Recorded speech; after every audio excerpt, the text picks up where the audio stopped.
we could get the candidates to come up front, please.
Okay.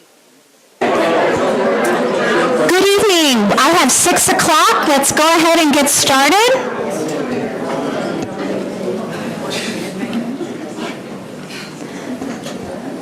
All right. Welcome to the League of Women Voters of Vigo County State Legislative Primary Candidate Forum. We'd like to first begin with the Pledge of Allegiance. If you'll please stand. I pledge allegiance to the flag of the United States of America and to the republic for which it stands, one nation, under God, indivisible, with liberty and justice for all. This is the third and final candidate forum for the upcoming May primary. The League thanks our co-sponsors of these forums, the Vigo County Public Library, for hosting us and just being so supportive, live streaming, and then, of course, keeping this going on their YouTube channel. Thank you so much to Jordan and the entire crew, the best staff in town, to be sure. We also want to thank the Greater Terre Haute branch of the NAACP, a long-term partner, the Terre Haute Tribune Star, and the Terre Haute Wabash Valley Alumni Chapter of Delta Sigma Theta Sorority, Inc. Thank you so very much to all of our co-sponsors. We also thank the Terre Haute Police Department for their support in ensuring safety during all of our programs. I am Carly Schmidt. I'm an Associate Professor of Political Science at Indiana State University and also co-president of the League of Women Voters, and I will be the moderator for tonight's forum. We are hosting all the candidates tonight and can go ahead and recognize those candidates. I think State Representative District 43, incumbent Democrat Tanya Paff, if she'll stand, there she is. District 45, Democrat candidate Becky Mayfield. State Representative District 46, Democrat Jimmy Pittsford. Until about 7:15. Then audience members will be able to do the meet and greet after about 7:15 to about 8 till the library closes, and so you can meet all the candidates, even the ones who aren't in contested primaries. Each candidate on our panel is going to kick off this forum with a 90-second introduction, then a review panel. The questions need to be formatted, though, for all candidates and not a single candidate in particular. Each candidate will have a designated time to respond, typically 90 seconds, and they will have an timer, and we're going to ask that audience members please refrain from applauding. I missed on my announcement of our candidates, Casey Blundell, who was the first person here. Casey, she is running as a Democrat candidate in Senate District 38, so we will see you in the fall, Casey. We have a couple of candidates who are in contested primaries of District 46. So we're going to go ahead and get started with our forum.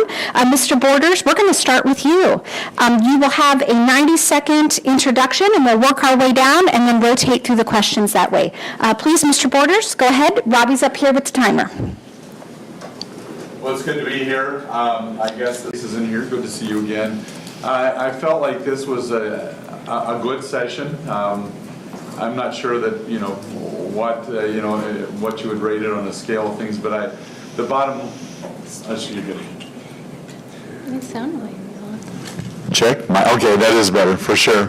One of the things that one of the primary bills that we worked on was House Bill 1001, which came to the local government committee that I serve as a vice chairman of, and that particular bill, what it did was it reduced a lot of bureaucracy that stops home builders from being able to build a home.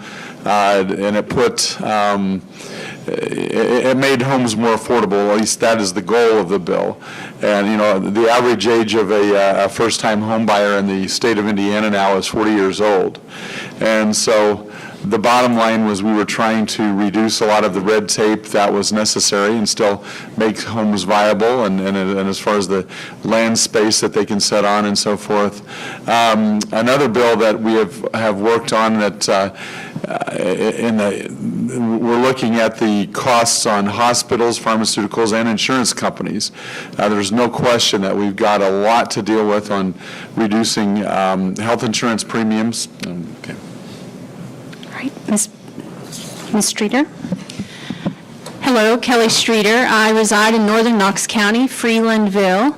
I am towards a very rural community, like many of you in the room, and I also have great relationships with my cities over the years. So I have a great balance of experience as a member of the Public Health Commission, as well as the Behavioral Health Commission at a state level, to make sure we have measures in place here for rural health advancements for our local hospitals. Also, I have 2 children at home in North Knox schools. I'm very proud mother, the impact of the legislative process on them, and I look forward to being on your next ballot for House Rep 45 as the Republican primary candidate. Mr. Arthur? Let's see, I have a teacher voice, so does that work? I know you've got to do it with the microphone. So, hey, I want to first of all thank you for this up in Owen County, but I've been every part of District 46, the 4 counties that it serves. I've either lived, worshiped, or studied in all 4 counties, so I have a little bit of a background there. I've also been a local official. I was mayor of Brazil as well as on the city council, so I've managed budget district as well as making sure that our students are served with what they need. I think it's important to make sure that we support our schools. I think it's the basics and the foundation of our economic development in our communities. I know at Owen Valley we have some 20 different pathways for our kids to study, and so I think it's really important. I know in my middle to get your vote for May 6th to be the next representative, so thank you. Mr. Good? Thank you. I'm Greg Good. It's good to see everyone here. I am a former employee of this Vigo County Public Library. Jordan, those were some great years of my life when I was in graduate school. Thank you for hosting in a political party, to which I say, I'm sorry, but that's who I am.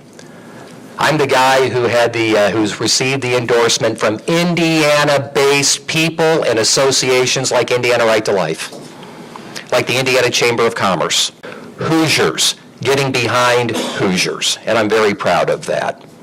I say everywhere I go, the free world needs the United States of America, but my friends, the United States of America needs the state of Indiana.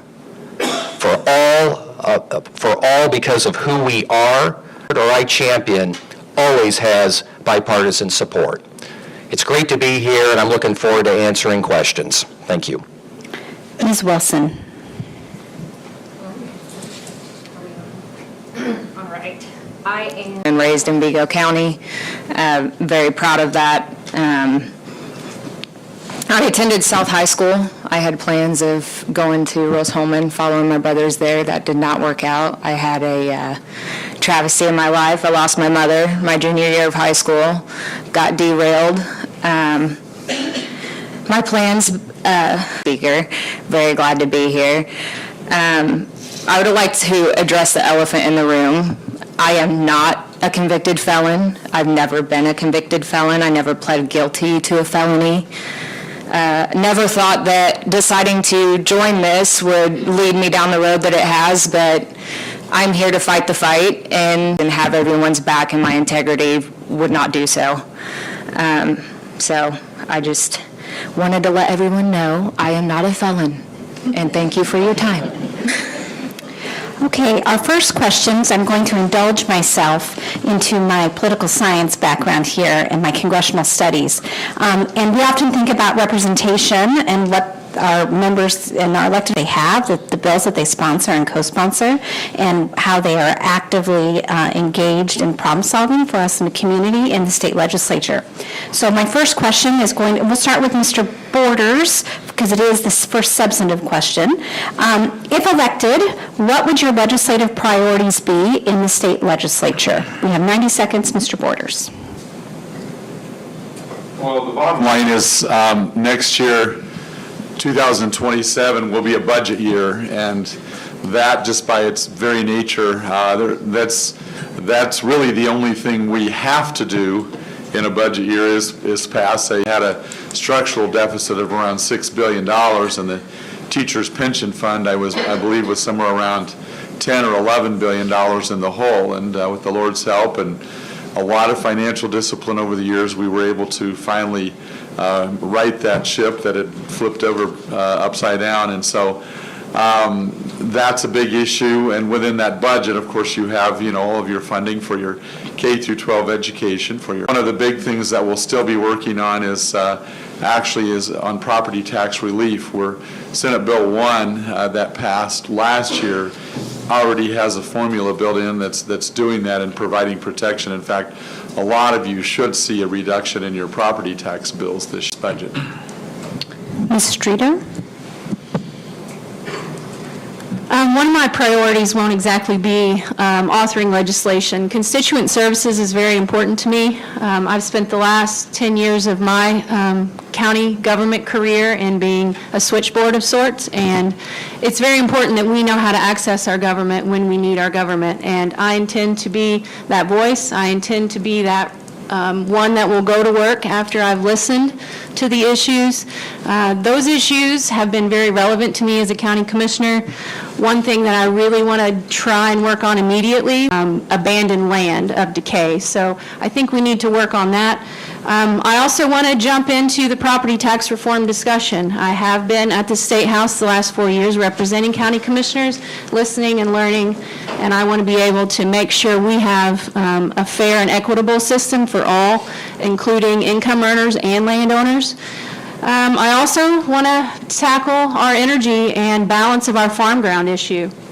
There's a lot of really important issues in Indiana that are agriculture. Knox County alone is 95%. I like Kelly. As a freshman legislator, I think authoring legislation is kind of not necessarily the first priority jumping in, although there are a few that jump to the top of the list. So first of all, I'm a problem solver also. Stepping in as a principal, that was one of my first roles. And I think going right to my teachers, for example, and finding out, you've got to listen to us. And I've tried to model that, but I think supporting our schools is number one, making sure they're funded. Senate Bill 1 cut $2 billion of property taxes, which was great, but there was no means to replace that revenue. And so where does that money come from to support our conservative one? And I like to squeeze every little life I can out of a dollar. And I think we seriously have to look at road funding. And I don't think having West Central Indiana cover the bill for that by making I-70 a toll road is the answer to that solution. Mr. Good.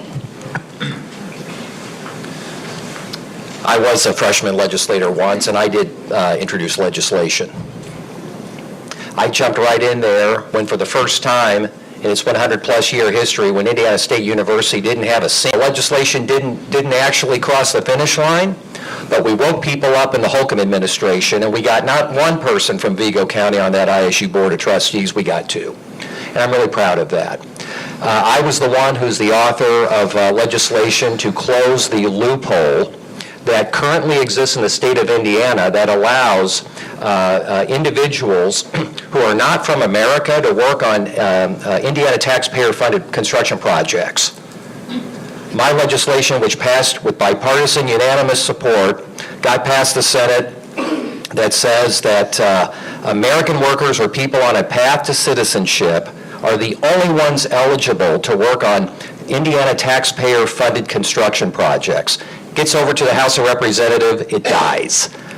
I was very disappointed in that, but that's going to be one of my number one priorities next session, as well as taking care of our police and firefighters with some pension funding, and by all means making certain that our retired educators can continue to receive a 13th check. Taking care of our retirees so that we can attract individuals into the noble profession of teaching.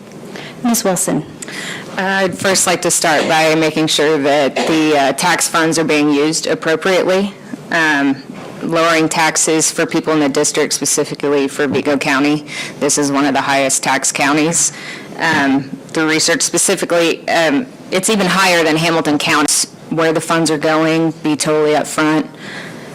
Someone to stand up for what is right from wrong as far as budget spending and where that would be going, making sure I do all of my research on any plan of legislation. I would like to level the playing field of taxation for farmers with cost of utilities. My husband and I personally spend an astronomical amount on our electric bill, and I know that that is a concern to many, many people. So, that's it. Thank you. Okay. We have a couple questions, and it's already been raised about Senate Enrolled Act 1 that was passed in 2025. It reshapes and reduces local control over property taxes and other tax structure elements. Many of our community members are concerned about how that's going to impact our ability to carry out public services and take care of its residents. And we'll start with Ms. Streeter. Do you share these concerns about the reduction in local control? Now they're sort of kicking it off another year to do a study, but the question still stands. Do you share these concerns and Senate Enrolled Act 1's impacts? I'm on record multiple times, sitting in front of the House Ways and Means and the Senate Tax and Fiscal about this very topic. I represented county governments, not specifically cities, but worked right alongside AIM, the Association of Indiana Municipalities, to work for a solution for us all in our state constitution.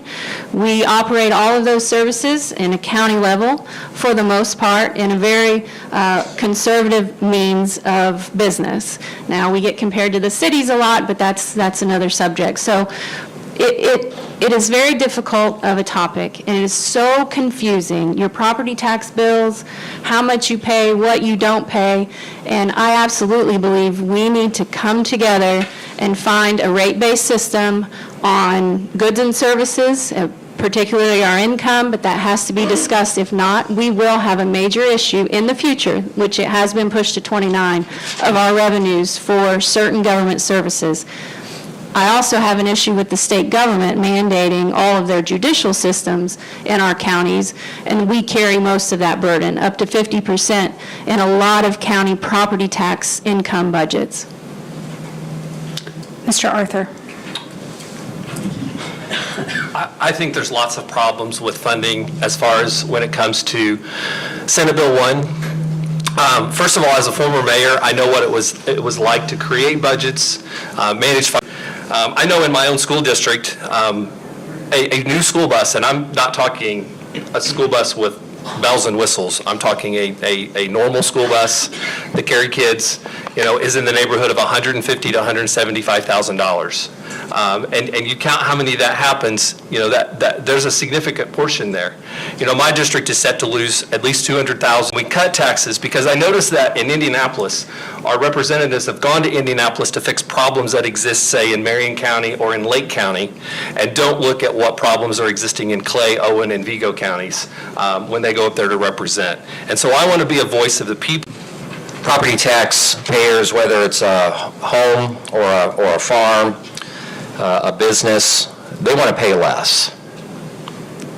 Local officials and school corporations, they want more revenue, and you can't have it both ways.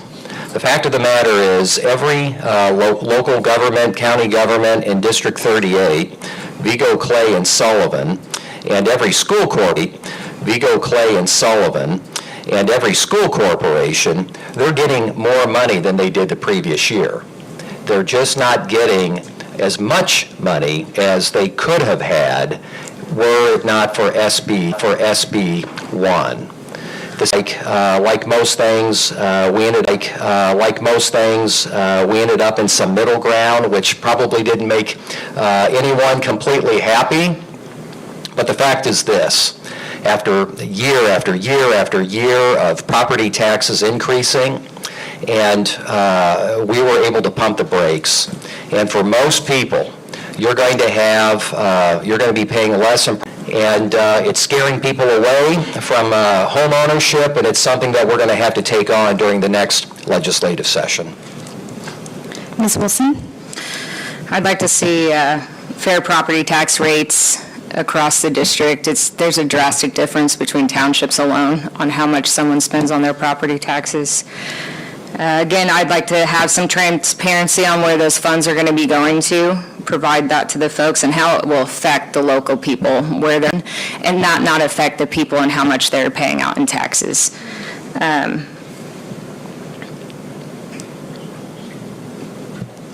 Outside of, like I said, politicians making those decisions for everybody, I think that if we're going to be spending, these plans and these property tax raises affect a lot of people, especially the school plan, that don't even have kids going to the district, don't have kids remotely close to the age of going to school, and a lot of them don't even realize that they will everybody, and I would like to be a representative of how that affects everyone, and it effectively the least effective, way. Mr. Borders? I can still remember, here we go. Retired from one of the auto manufacturing plants here in the state of Indiana, and he said, Bruce, he said, I don't know if I'm going to be able to continue living in my home. His property taxes, when he first built his home, and he was, what it would class as probably, he said, I'm retired. He said, I draw Social Security. He said, I draw a modest pension, but he said, other than that, that's my income. And he said, I'm not sure if I can remain in my home. And I was talking with a group of property owners recently, and they were complaining about this. I said, you can't spend the same dollar that you're going to save. And so I knew that, once we passed the property tax caps, the next biggest hurdle was going to be assessments, and that's exactly what we ran into, and that was a huge reason for Senate. So I am glad to go there and be a lobbyist for the taxpayer. Speaking of the taxpayers and consumers, we have a question about rising energy costs. We know that this is a concern for Americans across the country, and for us here, our concerns that we have as citizens. And so regarding energy costs, so my question is going to go, I think, to Mr. Arthur here. What would you do for consumers in your position in the state legislature to help reduce costs, energy costs? I saw a brief article that Governor Braun and IURC accountability that's actually happened at the IURC, which I think is a step in the right direction, that those are not automatically being passed through. I think we have to be an all-in. We have to make sure that our grid has the infrastructure to support it. And when I say all-in, we have to be a cornfield that's grown up as a kid. And it bothers me, the fact that, it's a solar field now, but we've taken farm ground to take that. I'm a hiker, and I love to go to Arizona. Because I love the hills and the mountains around Phoenix. And I've noticed one thing there, that they use parking lots, and they cover their parking lots. Of course, could make an improvement. Mr. Good? I was one of the voices that invited the IURC to come to Terre Haute. I reached out directly to my former Senate colleague, Andy Zay, who is chairing and leading that effort. Part of it is just that, showing up, making certain that they have to look us in the eyes and explain. Once upon a time, friends, our utility companies were Indiana-owned, and they were headquartered in Indiana.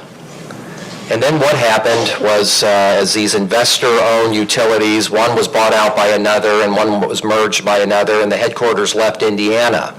And that accountability went with it.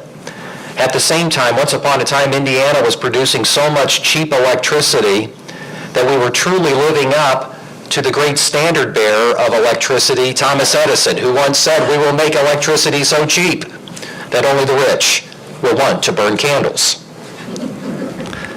But around 2015, something began to change, and part of it was because of some federal policy, and part of it was some bad decisions made at the state. And want to be a leader in future technology that is starving for electricity, we have to unlock the incredible potential of the vast resources that Indiana produces and all of the above strategy, including and especially coal, while at the same time providing. Yeah, I'll have to do some research on what our options would be. I do agree, possibly some solar fields that do not affect farmland. I worked on a project where we had to move our utilities out of the way of a solar field down south.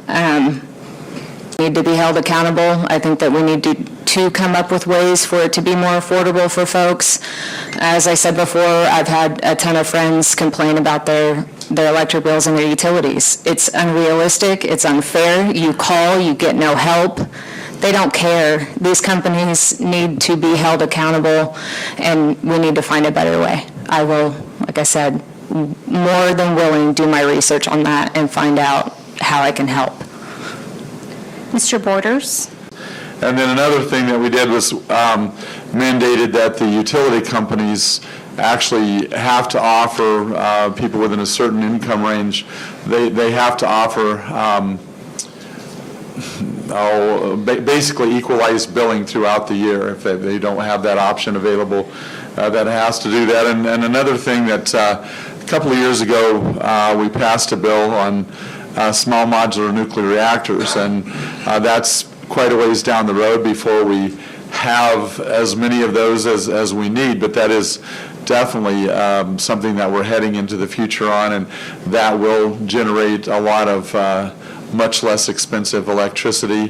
One of the things I was grateful for, I received an invitation from the president to go to a meeting at the White House that he hosted on the coal industry, and to mandate that the Department of War begin using American coal for firing up a lot of the military things that are out there. And so we still have hundreds of years of coal supply in the state of Indiana, and we would be foolish not to take advantage of it. And then, of course, our natural gas fields, that's where things are, that will be the transition between coal and the small modular nuclear reactors will most likely be natural gas, tiding that middle ground.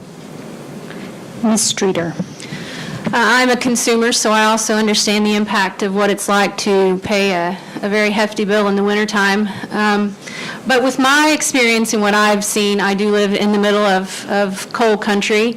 I understand the impact it has on all of my neighbors. I think we have much opportunity on our decommissioned plants to review each and every one of those to be recommissioned with some other coal to gas or some other sort of diverse electric generation program, whether it be small modular nuclear reactors. I think the market is going to be investing lots of funds to make sure we have advanced technology in that. And I think we as a state need to be open to a diverse system as well, including renewables, including traditional gas, and reevaluating. I have not followed the IURC, but reevaluating the entities that sell and at what rates and at what profits, and just a full review for the taxpayer as a whole. Thank you. Let's talk toll roads. So we can all agree that I-70 has some major problems. Governor Mike Braun is seeking permission from the federal government to add tolls across I-70, and people in this room are upset about this. It would cost $15 for folks to travel from Terre Haute across I-70 to get to Ohio. There are concerns that the cost of the $87 that it would cost semis to make it through Indiana, that would be transferred on to the consumer. And there's another concern that angry truckers could take 40 instead of 70, causing a whole new set of problems. Slowing driving or driving to Drive 70 has a lot of major problems. Do you think tolling is the right approach for the state to, for example, increase the number of lanes on the interstate? Why or why not? Mr. Good. Well, for those of us who use I-70 a lot, we know what the problems are. It's gotten so bad that NDOT's temporary solution is to put a sign in between Terre Haute and Brazil asking truckers to get over to the left lane because the right lane is so bad it's only going to deteriorate more. I don't know what's worse, bumping over potholes or getting stuck, usually somewhere along in Putnam County at a standstill where your faith is really tested, hoping that the semis that are barreling down aren't going to hit you. It's an embarrassment. We're the crossroads of America, and we can do better. I'm very concerned, for instance, of a proposal that would connect I-69 and I-64, something called the Mid-States Corridor. We've got over 300 construction projects on hold right now, while there are some forces in the state of Indiana want to build a new terrain highway through Du Bois County, a county that doesn't even want that road. You asked about tolls. I'm not crazy about tolls. I think that there are ways that we can pay for the improvement of I-70 as well as expand I-70, and it begins with paying down and paying off the pre-1996 pension, which we're going to do in about 36 months, and it's going to free up about $1 billion over the biennium for future. We can bond against that, and that's existing money, and we can find other sources before we have to go down this path of tolls. Ms. Wilson? No pause. He would bypass it and get away from it due to not just the cost, but the slowdown of his trip. These truckers work off logs. They only have so many hours a day they can drive. That could be detrimental to him getting where he needs to be in the timely manner that he needs to get there to make the money that he needs to as well to make a good living. I do not agree with it. I think through proper use of funds with the state, I deal with NDOT on a regular daily basis. I have a huge list of NDOT projects that are coming out now into the future as far as 5 years. I think if we prioritize it properly, we should be able to. I-70 has to be dug down to the clay. I mean, there's no question about that. And while we're at the process of doing that, we do have to add a lane in each direction. I literally drive back and forth every day, sometimes as late as midnight, and I can tell you that I-70 at night is just as busy with semi-traffic as it is in the rush hours in the morning and so forth. Am I a fan of tolls? I think what the governor has a pretty tough sell on this, but I think this is one of those issues where people are going to have to look at the absolute raw numbers and say, okay, here's where we're at. Let's look at the opportunities. And I'm not trying to be coy and avoid answering the question. It's just the reality of where we're at on it. Again, we are going to have to dig I-70 down to the clay. We're going to have to add one lane going west and one lane going east across the entire state of Indiana. And so we've just got a lot of homework to do. But I can remember when they said I-69 would never happen, and under Mitch Daniels, that was his first year, my first year. A lot of people in this room, I guarantee you, use I-69, and we love it. And so 70 needs immediate attention. It's a safety issue with me. But I do also believe that tolling isn't the answer. As a county executive, I've managed a highway budget for the past 10 years. I know that 882 mile is only a small scale of the state of Indiana, but I can tell you we've operated under the gas tax that we've been afforded. We have been very, very, very lucky to have a staff that makes a great budget and that leads, and we're conservative, and I want to be able to ask those questions at the state level because I don't quite believe our budget in NDOT is managed appropriately. I believe also with the findings of the Mid-State Corridor, so many projects delayed, not funded, and or cut back. So it's time we work for our district. All right, Mr. Arthur. Well, I've already said this. I do not support I-70 being a toll road. I traveled I-70 for 8 years. I would get on at the Cloverdale exit and drive to Ben Davis High. Saw the traffic drastically increase. But let's be real about this. This is not a $15 bill from the Illinois state line to the Ohio state line. Every time I drive out of state and I get one of those little invoices in the mail, there's a transaction fee on top of that. And then if you're lucky enough to go ahead and get the easy, and my question is I-70 needs work. There is no doubt about it. And there's an excessive amount of traffic. But why not I-65? Because I've traveled I-65 just as much as I've traveled I-70, which is a lot. And Senator Good is correct. Indiana with its roads is an embarrassment. That needs to be looked at in those manners. Okay. Indiana is surrounded by 4 states that have legalized marijuana: Illinois, Michigan, and Ohio for recreational purposes, and Kentucky for medicinal purposes. Governor Braun, I think in the last week, said that Indiana is going to have to address this issue due to regional pressure. He also stated that he's kind of agnostic on the issue. These days, there's a lot of people that do it. That being said, you can get it across the state line now. People are going over there.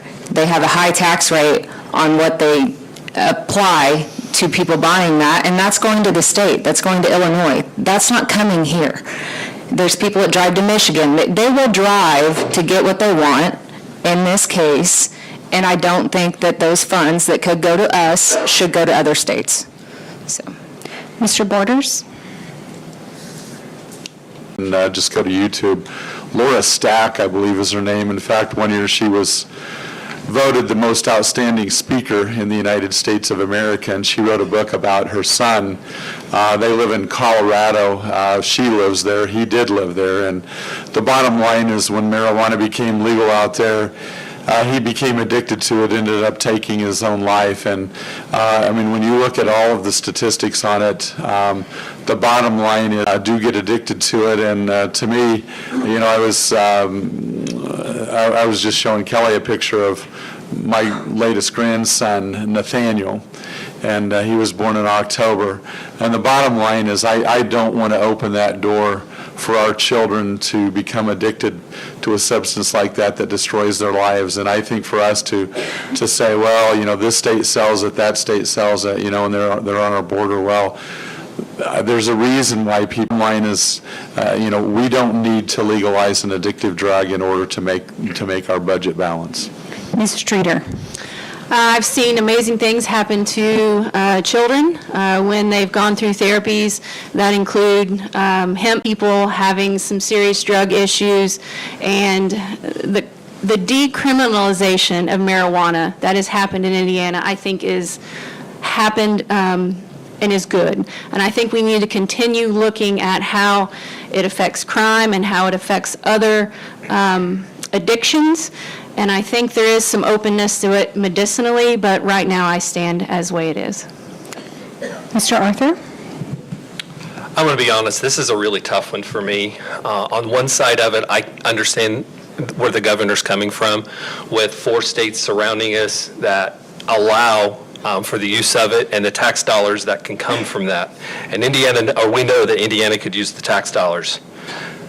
The problem is it's not the only addictive drug. I mean, we have liquor stores all over the city and all over the town and alcohol is highly addictive. But I also see the downfall that I see, and even when I was in school in the 80s, you know, we were always taught that was our gateway drug. You know, if you got hooked on marijuana, then you tried something a little harder, and you tried something a little harder. So I agree it has to be addressed. I don't know what the answer is. I'm just going to be honest with you. I see both sides of this issue.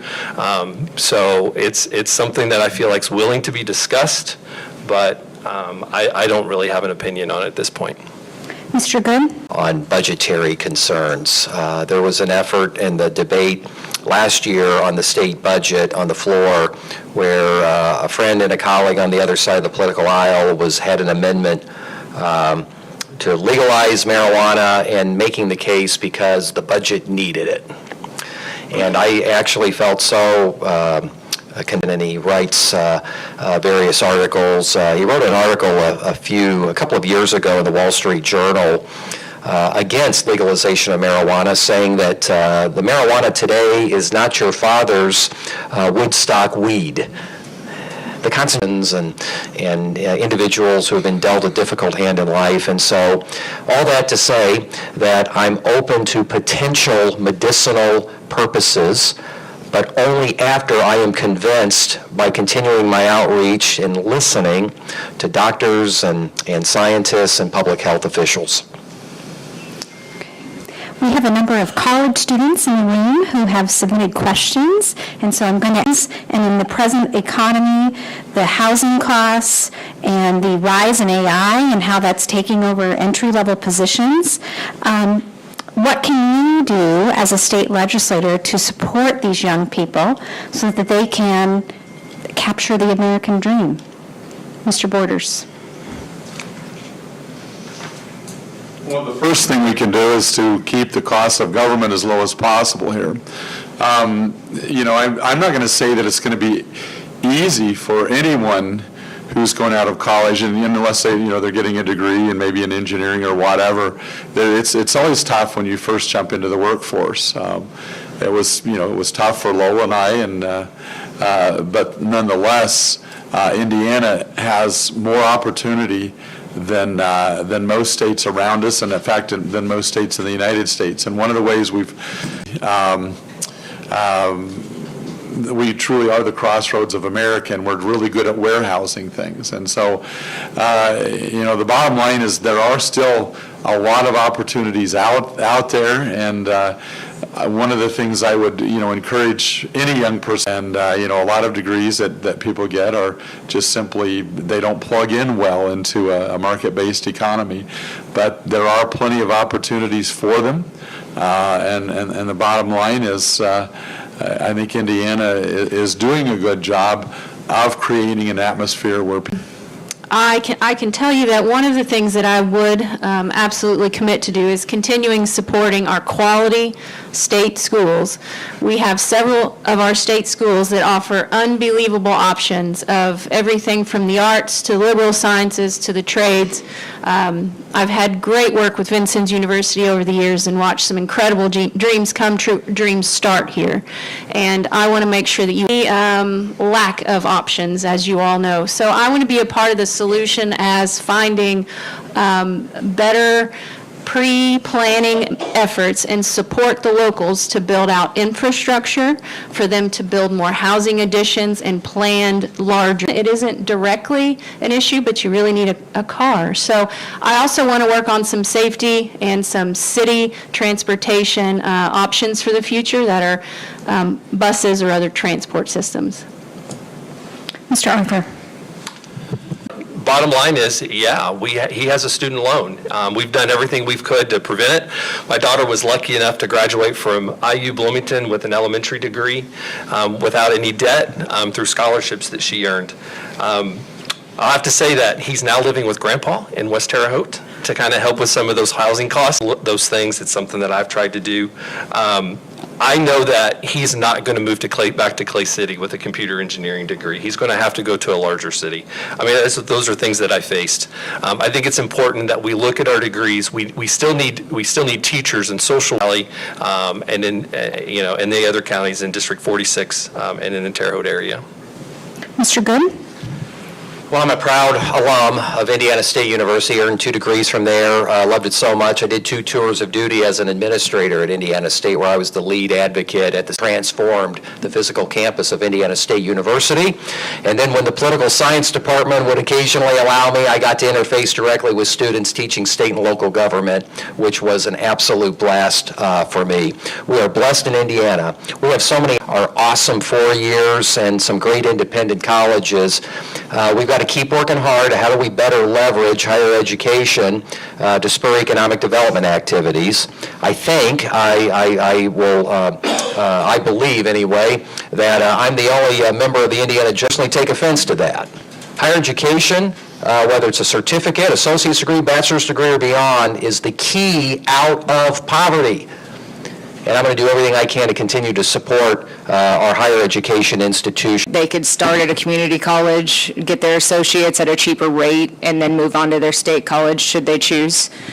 Educating prior to college is very important. How the job choice that they make and how it's going to affect their lives, as far as scholarships, maybe take a class on what you can do and your best route.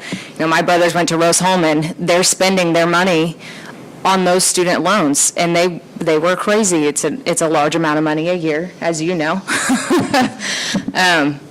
So I just think giving better up prior to going to college, and they changed their path, and they changed their degree path that extends their college time and their loan time. Focusing on that in high school so people have a better understanding of the route they'd like to take at a young age, I think would alleviate that. Neighbors and community members in the CO2 group that we have here tonight. And so we have a couple questions on eminent domain. In the face of recent state laws designed to erode private property rights of local farmers and landowners for private equity-backed corporate carbon capture projects, whose rights do you support? Private property owners or corporate interests? And I believe Ms. Streeter is up. I'm dealing with this in a different capacity, but I always stand on the rights of our constitutional ability to own property and do with it as we so please. I'm not a subject matter expert on the current eminent domain laws, but I do believe, from my experiences and my stance, I would be open for reform. Mr. Arthur? I think eminent domain is important in a public stance, whether we're building a new road or we're building those types of things. But when it's for private equity, I don't think it's something that I can support where we're taking farm ground and turning it over for private companies to make profits. Mr. Good? I've had a lot of conversations with my friends wearing those red shirts, and I'm very sympathetic for what they have gone through. I was not in the legislature when that legislation was going through, and I think that the company that is set to make a lot of money had either a purposeful or just a terribly incompetent local public relations campaign, and there was not nearly enough transparency, and people had to find things after the fact, and it pains me. I am very, very skeptical about eminent domain, and a lot of times when I worked for Indiana State, a public institution, this would occasionally come up, and it's not something that you want to see in general, even for government to do it, but let alone a private company. And with regard to the carbon capture, we're going to continue to put additional scrutinies at the state level for accountability and safety, and we're just going to have to keep working it. But my heart goes out to those folks, those family owners, farm owners, including family farms that have been in generations for 100-plus years. Ms. Wilson? I would have to do more research on the eminent domain stuff and exactly go into depth on that. Just for my personal knowledge, I would like to know more, but I 100% back. South of Jasonville, about 2 miles, and the bottom line is I do own the surface or the land that my home is built on or garage is built on, but I don't own the mineral rights beneath it. And so in deference to the question, the bottom line really does depend on, the people that own the land. Do they own just the surface rights, or do they own the mineral rights beneath? And that's one of the issues I know we've been dealing with coal fracking as well. So I'm not trying to avoid answering the question. I mean, that's part of the answer to the question. I will say that we have strengthened property right laws in the state of Indiana, and that, right now I would say with the Republican supermajority, we tend to defer more towards that. That becomes kind of our default point to where, we are protecting private rights more. So again, I do defer to stronger property rights for individuals, but again, depending on where you're at, you need to check and see on your deed whether or not you do actually just own the surface, or do you own what's beneath it, hundreds of feet below the ground. So. Okay, thank you. Data centers. Data centers are unpopular in communities where they are entering into to establish data centers.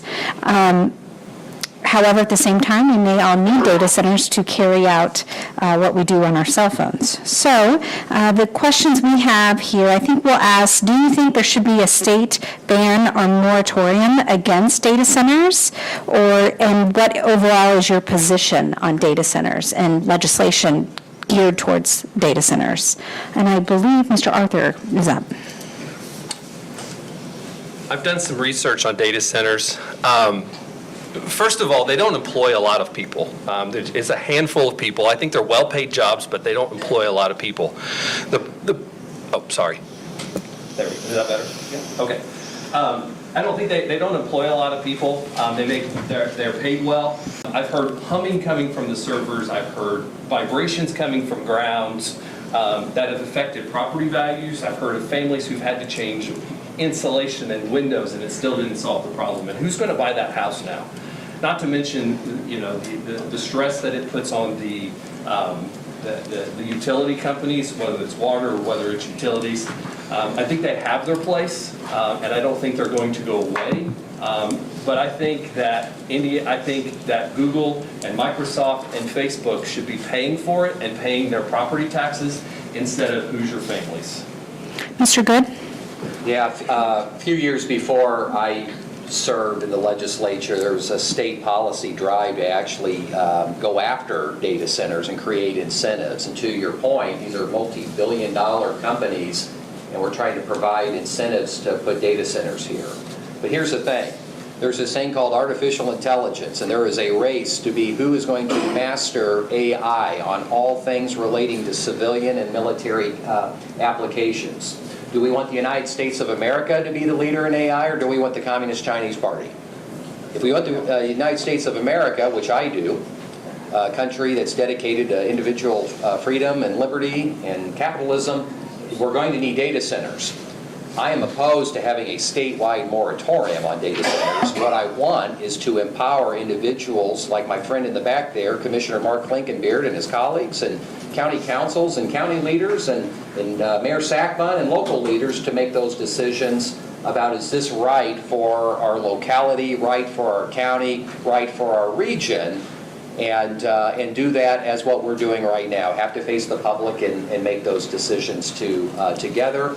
They take a lot of electricity and a lot of water. And as I did when Central Indiana tried to take our precious Wabash River water for this LEAP district, I fought that, and I'll continue to make certain that we prioritize our natural resources against the demands in the name of economic development. Ms. Wilson? Thank you. I got to come and listen to a few of these meetings that have previously happened, and the data centers have came up in every single one.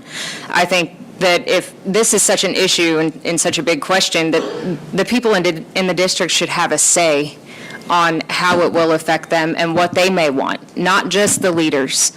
It needs to be a vote that we put on. It needs to be, if it's something that goes through, it needs to be the least in own home, needs to be ran by the folks of this district.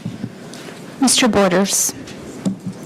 Well, kind of in reference to what Greg was sharing there as well, I agree with him that the bottom line is that whoever controls the data centers and the AI that's affiliated with it will control the world one day, and I truly mean that. I mean, that race is on right now. In fact, a lot of the talk on the internet against data centers is actually stuff that's coming out of China, artificially generated articles trying to dissuade the United States from growing in that area. We are actually stronger in it at this point than what China is, but do you want your medical records to be stored over in China?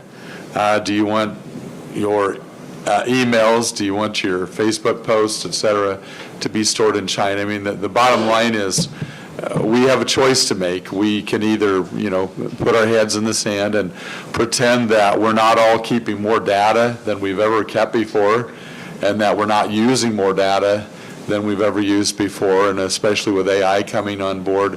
But the bottom line is that the data centers are getting they truly are getting a bum rap. I mean, you know, one of the things that has been mentioned by many people is that it's taking water, you know, for example, out of the Ohio River, the Wabash River, whatever. Well, you know, in a closed loop system, that's truly not the case. It does use that water, but what it does is it cycles through. In fact, I was talking to an engineer the other day, and she told me that the water actually goes back into the rivers cleaner than when they pulled it out. Ms. Streeter. To answer your question, I don't believe the state should make statewide decisions of moratorium ever. I stand firmly that we locally know best how to make the decisions of our developments, whether it's industry, data centers, homes, we know best. So saying that, what I've learned time, it is just wild, and we have to have data. We have to make decisions of, are we going to invest in the state of Indiana in data centers? Well, I think for our own security it is wise, but I do believe that there needs to be some guardrails. From what I've seen so far, the federal government is of sorts, closed loop. There would be entire environmental assessments, but that's the locals' decision. If they identify the areas that they want to build these, then they should be able to build and also reap the benefits from the property tax revenue, which would change the face of a county and the number of taxes that would be generated from it. So we should be a part of the decision, and we... The candidates' closing statements, and we'll start here with Ms. Wilson. Oh, okay. Yeah, we're going to start with you. Well, Yeah. thank you. Yeah. I think that sometimes politicians forget exactly who they're representing. I'm not a politician. I would like to fight for the thought that it would be. I understand the difficulties of raising a family, the cost of living these days, and I would like to fight for everyone in this district to make their lives as easiest as possible without getting in your pockets. Mr. Godin? I want to say thank you. We're going to draw a congressional map, and you guys are going to have to deal with it. I was the only one of the 150 that had a town hall on November the 1st.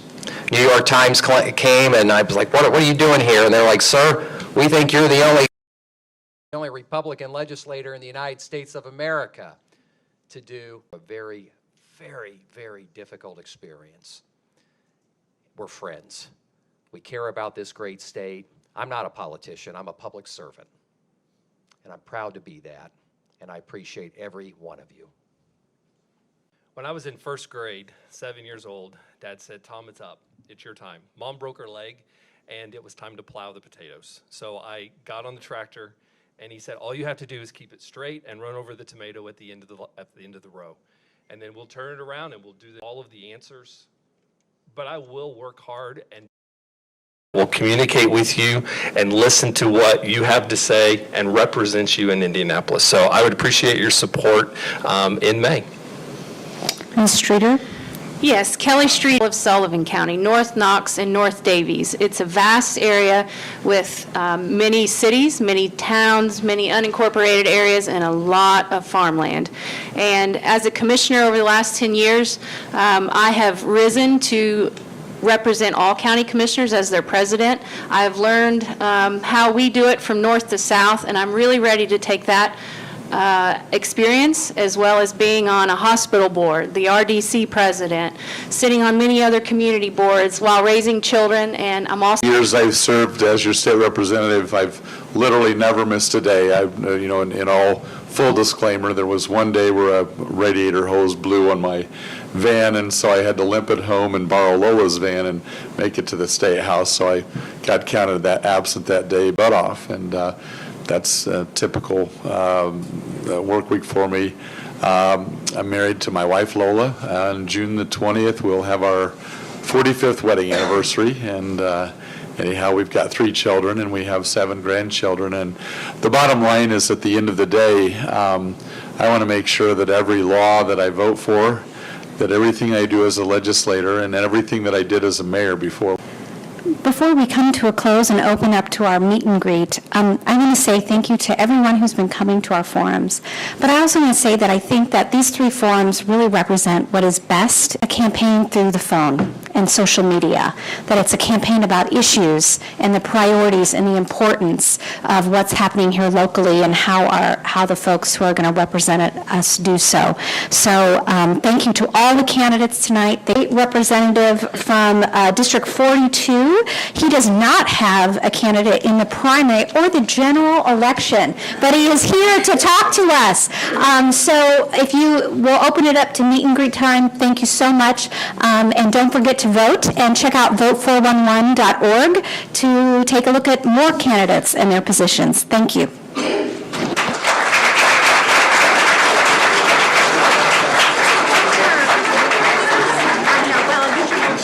to see you. Usually I'm cold.